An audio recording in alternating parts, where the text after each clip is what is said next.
Gas સંકટ વચ્ચે મુખ્યમંત્રીએ બેઠક બોલાવી। મુખ્યમંત્રી નિવાસ સ્થાને બેઠક બોલાવવામાં આવી। રાજ્યમાં ગેસના જથ્થા મુદ્દે બેઠકમાં ચર્ચા। અન્ન નાગરિક પુરવઠા મંત્રી અને ઉચ્ચ અધિકારીઓ હાજર। પેટ્રોકેમિકલ્સ વિભાગના અધિકારીઓ પણ હાજર। લોકોમાં ફેલાયેલ ભયને દૂર કરવા માટે મંથન કરવામાં આવશે। ગેસના જથ્થાની વર્તમાન સ્થિતિની સમીક્ષા કરવામાં આવશે।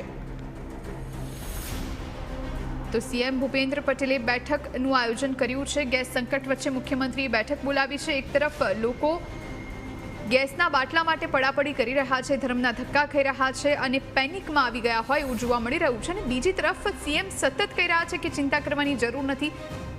સંવાદદાતા મલ્હાર વોરા ફોન લાઈન પર। મલ્હાર, સીએમએ એક બેઠક બોલાવી છે, અત્યારે જે ગેસની પરિસ્થિતિ છે એને લઈને શું જાણકારી?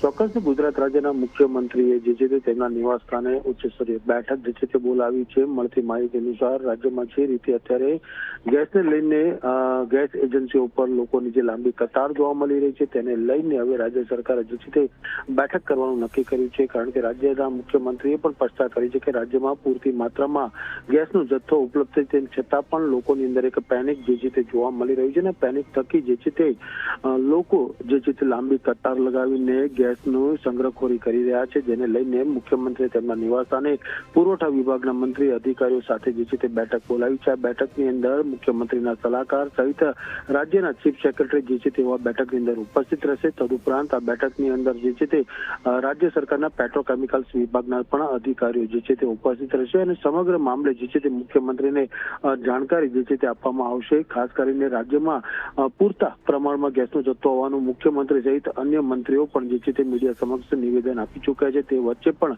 હજુ રાજ્યમાં કેટલીક જગ્યાએ જે છે તે ગેસના સિલિન્ડર લેવા માટે લાંબી કતારો જે છે તે જોવા મળી રહી છે। એટલે કે લોકોની અંદરથી આ પેનિક બહાર કાઢવા માટે શું કરવું જોઈએ તેને લઈને જે છે તે આ બેઠકની અંદર ચર્ચા કરવામાં આવી શકે છે અને સાથોસાથ રાજ્યમાં અત્યાર સુધી કેટલો જથ્થો ઉપલબ્ધ છે ગેસનો તેને લઈને પણ બેઠકની અંદર ચર્ચા થશે। આભાર આપનું જાણકારી આપવા માટે।